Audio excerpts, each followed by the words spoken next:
All right, it's clear that Joe Biden is suffering severe cognitive decline. Here's a moment yesterday when he spoke at the White House.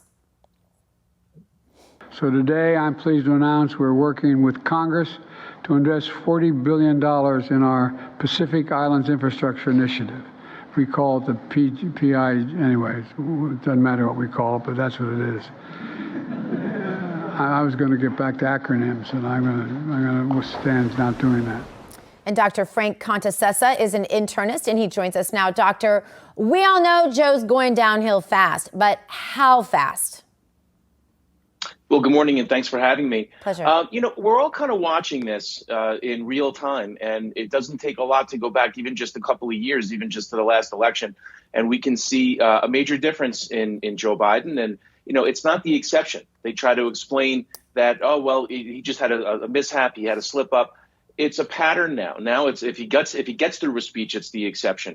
But, there's an aspect to this that I don't hear a lot of people talking about. And, of course, disclaimer, I've never examined the president. I don't have any deeper knowledge of his medical history than anybody else. I'm just observing. But, in 1988, Joe Biden had 2 aneurysms repaired. He had 2 separate open brain surgeries to repair leaking blood vessels. And he had a bleed into his brain. It's called a subarachnoid hemorrhage.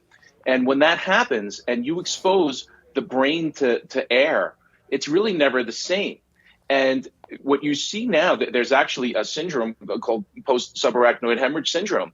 And it's not just the cognitive problems and the memory lapses, but it's lapses in judgment. It's a social inappropriateness, the sniffing of the hair that we've seen and the sort of the creepy Joe episodes that we've seen. It's more to it than that.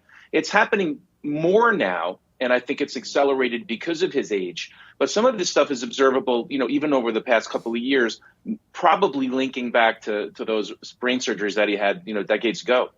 Yeah, and we see these pharmaceutical ads on television sometimes that are talking about, if your person, your loved one with Alzheimer's has these angry outbursts, here's a drug you can take, which God only knows if it works because God only knows what drugs work today. But anyway, we do see that Joe Biden seems to have angry outbursts. Sometimes when he's just talking to himself, right, in a speech or something, he's trying to give a speech and he'll just all of a sudden get angry inappropriately, like almost angry at his own words. Is that a sign?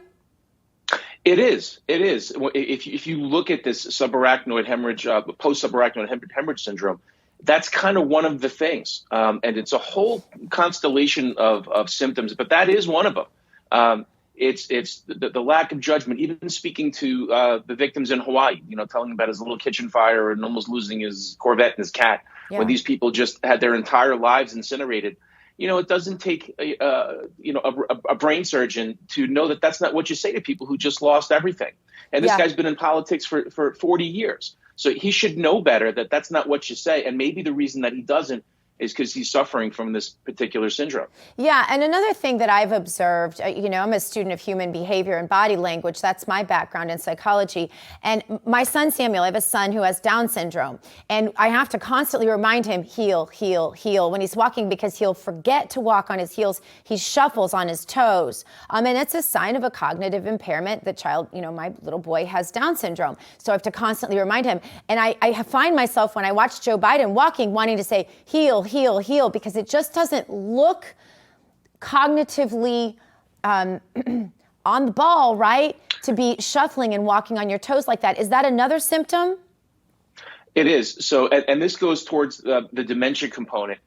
People with Alzheimer's, people with dementia, there's a couple of physical attributes that you see. It's the gait, it's the gaze. Sometimes he gets that squinty look. He's forgetful. He's not sure where to go. He's do I go over here? Do I go over there? He's shaking hands with people who aren't there. And this is all part and parcel of this particular group of symptoms. Yes. Yeah. And just about 30 seconds remaining, but I really want to get your reaction. Does it seem like this is speeding up for him? Because it seems to me like it was bad when he started, but it's like getting worse by the week.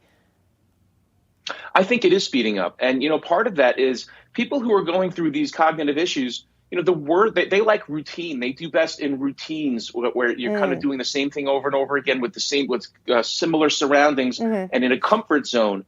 The president of the United States, that's not the lifestyle that they live. They're traveling. They're supposed to be having intense meetings, and it's probably the most intense job on the planet.